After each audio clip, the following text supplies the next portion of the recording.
मंच पर मेरे साथ उपस्थित इस 5 दिवसीय कार्यशाला के आरपी आदरणीय श्री मनोज जी, यहाँ पे उपस्थित विभिन्न विद्यालयों से आए हुए हमारे प्रबुद्ध अध्यापक साथी, आज आपका प्रशिक्षण का ये अंतिम दिवस है और 5 दिनों में जो कुछ आप लोगों ने यहाँ पे सीखा, जो कुछ आप लोगों की इंटरेक्शन एक दूसरे के साथ हुई, तो मुझे आशा है कि आने वाले टाइम में जब आप विद्यालय में जाएंगे तो आप इसको वहाँ पे भी इम्प्लीमेंट करेंगे और इसका भरपूर फ़ायदा आपको भी हो और हमारे जो छात्र हमारे पास हैं उनको भी हो। जब हम इस ट्रेनिंग के अंतिम दिवस के ऊपर होते हैं और 5 दिनों को रिकैप्चुलेट करते हैं कि हमने 5 दिनों में क्या किया, तो मुझे लगता है कि हमारा जो माइंड सेट होता है वो बिल्कुल, जब हम किसी शब्द की अंतिम यात्रा पे होते हैं, शमशान घाट के ऊपर होते हैं, तो ज़रा याद करिए वो मंजर और अपना माइंड सेट कि हमारा माइंड सेट उसमें क्या होता है कि जब हम किसी ट्रेजेडी में गए होते हैं या जब हम शमशान घाट पे बैठे होते हैं, वही माइंड सेट मुझे लगता है कि जब तक हम इस कमरे के अंदर होते हैं तो हमारा माइंड सेट वैसा ही होता है जब हम किसी विषय के ऊपर बात कर रहे होते हैं। लेकिन कंपैरिजन करिए आप, जब हम शमशान घाट से आके नहा धो के फ्री हो जाते हैं तब हमारा माइंड सेट क्या हो जाता है। तो मुझे लगता है कि जैसा माइंड सेट आपका यहाँ पे है, मैं आशा करता हूँ कि वही माइंड सेट हमारा अपने विद्यालयों में भी रहे, जहाँ जहाँ पे हम कार्यरत हैं, कि जो कुछ मैंने सीखा वो मैं अपने छात्रों को भी सिखाऊं और अपनी दिन प्रतिदिन की जो हमारी दैनिकी है उस पर भी हम इस बात को इम्प्लीमेंट करें। कहीं ऐसा ना हो कि यहाँ तक तो हमारा माइंडसेट बहुत अच्छा रहता है कि मैंने बहुत अच्छा सीखा, मैं ऐसा कर दूंगा, मैं वैसा कर दूंगा, बड़ा जोश होता है हमें, लेकिन पता नहीं फिर थोड़ी देर बाद क्या होता है कि वो जोश अपने आप धीरे धीरे ठंडा हो जाता है। तो वो कंपैरिजन करना आप लोगों को माइंडसेट का, जब शमशान घाट का और ये जो ट्रेनिंग सेशंस चलते हैं या कहीं पे हमें थोड़ा बूस्टअप मिलता है तो थोड़े टाइम के लिए हम कैसे होते हैं। मुझे आशा है कि ये 5 दिनों में आपने बहुत अच्छा सीखा होगा। आप ऐसे ही बहुत अच्छा काम कर रहे हैं अपने अपने विद्यालय में, अपने अपने स्तर पे। जिसकी जो कैपेसिटी है वो अपनी कैपेसिटी के अनुसार बेस्ट देने की कोशिश करता है, लेकिन जब तक ये दिखेगा नहीं कि मैं अपनी कैपेसिटी से मैंने क्या दिया हुआ है और उसका फ्रूट क्या आ रहा है, तब तक शायद साइन ऑफ इंटरोगेशन हम सबकी इंटेग्रिटी के ऊपर पब्लिक लगाती रहेगी और है हमारी इंटेग्रिटी के ऊपर शायद लोगों को। ये मैं अपने आप को भी, मैं भी आपका ही पार्ट है, टीचर्स ही हैं हम लोग सारे। तो ऐसा क्या कारण है कि क्यों आज लोग हम पे विश्वास कम कर रहे हैं और हर साल आप देखिए डिग्रेडेशन हो रही है हमारी इनरोलमेंट पे और दूसरी तरफ फ्लरिश हो रहे हैं। तो कहीं ना कहीं हमें सोचने का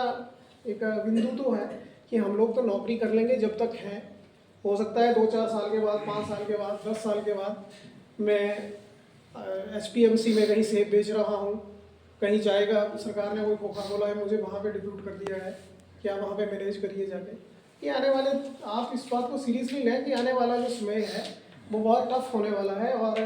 हमारे सच में सर्वाइवल की लड़ाई लगी हुई है कि हम कितनी देर तक सर्वाइव कर पाएंगे। गवर्नमेंट सेक्टर हमारा, खासकर एजुकेशन,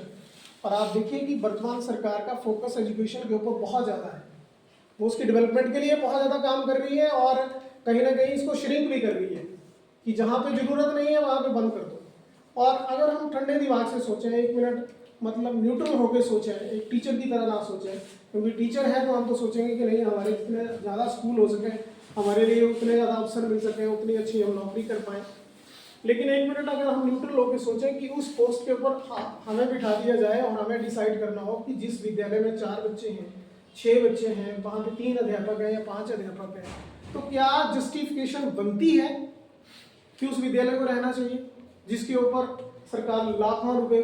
खर्च कर रही है। लगभग नियर अबाउट एक विद्यालय, अगर मान लो मैं मिडिल स्कूल की बात लूँ तो मिनिमम अगर हमारे पास 3 अध्यापक भी हैं तो एवरेजन आप रखो कि 4 लाख रुपए खर्चा उस विद्यालय का हर महीने आएगा। तो क्या वो सरवाइव कर सकते हैं? क्या सरकार को सर्वाइवल रखना चाहिए? जब हमारे पास अपने पास किसी व्यवस्था को बनाए रखने की हमारे पास जिम्मेवारी हो जाती है तो हमारा जो माइंडसेट है सोचने का वो अलग हो जाता है। तो सरकार अपने लेवल पे हो सकता है ठीक कर रही हो या हमारे नज़रिए से नहीं ठीक कर रही है, लेकिन जब तक हम अपने सर्वाइवल के लिए पूरी तरह से तैयार नहीं होंगे, पूरी तरह से नहीं लड़ेंगे, क्वालिटी एजुकेशन पे हमारा जोर नहीं होगा और ये जो कार्यशालाएं हम लोग लगा रहे हैं, यहाँ पे जो कुछ हमें सीखने को मिल रहा है इसको हम इम्प्लीमेंट कर नहीं पाते हैं अपने विद्यालय में जाके, तो ये डिग्रेडेशन हर साल और हर दिन होगी और हमारे ऊपर लोगों का विश्वास कम होगा। मुझे आशा है कि बहुत सारे लोग हम में से यंग जनरेशन में है, 15-15 सालों की होगी, 20 भी होगी, 10 साल भी होगी, लेकिन 10 दिन काटना मुश्किल होते हैं तो 10 साल तो बहुत लंबी सर्विस होती है। तो हमें अगर सर्वाइव करना है तो हमें फोकस करना होगा अपनी इनरोलमेंट के ऊपर और क्वालिटी एजुकेशन के ऊपर। सरकार की तरफ से जो स्कीमें चलाई जा रही हैं शिक्षा के क्षेत्र में, हमें उनके ऊपर भी फोकस करना है। बहुत सारी ऐसी स्कीम्स हैं गवर्नमेंट की, मैं अपने आप को इंक्लूड कर रहा हूँ कि मुझे भी पता नहीं होगा, तो हमें उस विषय के ऊपर भी अवेयर होना है। दूसरी बात, कई बार हम सोचते हैं कि मॉर्निंग असेंबली में जाके मुझे क्या बोलना है। कई बार ऐसा भी होता है कि कोई स्कूल का हेड या कोई दूसरा जो हमारा अध्यापक साथी है वो स्टेज के ऊपर जाता है, मॉर्निंग असेंबली में कोई नॉलेज की बात शेयर करना चाहता है, तो हम लोग उसको बड़े अनिच्छुक होकर सुनते हैं। जो व्यक्ति कोई स्टेज के ऊपर गया हुआ है वो कोई ना कोई अच्छी बात ही करेगा। जरूरी नहीं है कि हर बार आपके टेस्ट के अनुसार ही बात हो, लेकिन हमें अपने बच्चों को उस बारे में भी जागृत करना होगा। आप देखिए कि हर दिन हमारे विद्यालय में क्विज रहता है कि हम प्रश्न पूछते हैं, वो सभी विद्यालय में होता है, हमारी दिनचर्या का हिस्सा है। लेकिन धर्मशाला का आपने सीन देखा, मुख्यमंत्री वहाँ पे गए हुए थे बॉयज स्कूल में, शिक्षा मंत्री वहाँ पे बैठे हुए हैं, मुख्यमंत्री ने प्रश्न पूछ लिया कि शिक्षा मंत्री कौन है आपके हिमाचल प्रदेश में, एक बच्चा ने वहाँ पे बता रहा है। तो सोचिए वो फजीयत सोचिए आप कि हम लोग भी अगर वहाँ पे होते तो हमारी क्या हालत होती।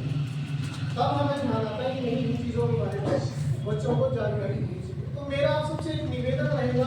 अच्छा लगे तो अपने पास एक्सेप्ट रखिए, अगर नहीं अच्छा लगे तो जाते जाते गेट से नीचे की तरफ फेंकिए। कि जब भी हम विद्यालय में जाएं और हमारी मॉर्निंग असेंबली हो, तो मॉर्निंग असेंबली में करंट अफेयर्स के जो हमारे टॉपिक है, खासकर आपका जो स्टेट का मंत्रिमंडल है उसके बारे में जानकारी हो, हमारे जिले के बारे में जानकारी हो, हमारे जो सेंटर में मिनिस्ट्री है उसके बारे में जानकारी हो, हमारे जो लोकसभा राज्यसभा के सांसद हैं उनके बारे में अगर बच्चों को जानकारी है तो उनको हर कोई इंटेलिजेंट कंसीडर करेगा। और कोई भी व्यक्ति बाहर से आएगा, आप अपने आप को सोचिए कि अगर आपको कहीं पे जाना है, किसी क्वेरी में जाना है, किसी विद्यालय में आपने जाना है, अपने बच्चों को पूछना है, तो आप सिंपल सा, क्या हम कभी ऐसा पूछेंगे कि किस स्टेट में सबसे ज्यादा गेहूं होती है? कभी नहीं हम लोग पूछेंगे। वो सिर्फ जो हमारी हिस्ट्री होगी कि मुख्यमंत्री, राज्यपाल कौन है, आपका राष्ट्रपति कौन है, आपका डिस्ट्रिक्ट हमीरपुर का एसपी, डीसी, आपके डिप्टी डायरेक्टर्स कौन है, वो पता होना चाहिए। अगर बच्चों को हमारा विधायक कौन है, हमारा एमपी कौन है, बच्चे डिस्टिंग्विश ही नहीं कर पाते हैं। बच्चों की छोड़िए, हमारे पास टेट के एग्जाम नहीं आते हैं यहाँ पे, तो मैं तो शॉक होता हूँ कि they are going to become a teacher. कि जो व्यक्ति ये डिस्टिंग्विश नहीं कर पाता कि एमएलए और एमपी में क्या फर्क है, तो हम कैसे अध्यापक बनाने जा रहे हैं। तो मेरा इतना सा निवेदन आप लोगों से कि जब भी आप विद्यालय में अब जाएंगे तो जो आपने यहाँ पर सीखा उसको इम्प्लीमेंट करिए। व्यवस्था करने में हर बार बेस्ट कोशिश रहती है, किसी भी विद्यालय में जाएंगे तो अपनी तरफ से भरसक कोशिश की जाती है कि अच्छी से अच्छी व्यवस्था दी जाए, लेकिन उसके बावजूद कमियां हर जगह पे हैं और हर बार रहती हैं। चाहे आप जितना मर्जी अच्छा करने की कोशिश कर लें, जो भी आपको यहाँ पे अच्छा लगे उसको अपने साथ लेके जाइए, जो आपको यहाँ पे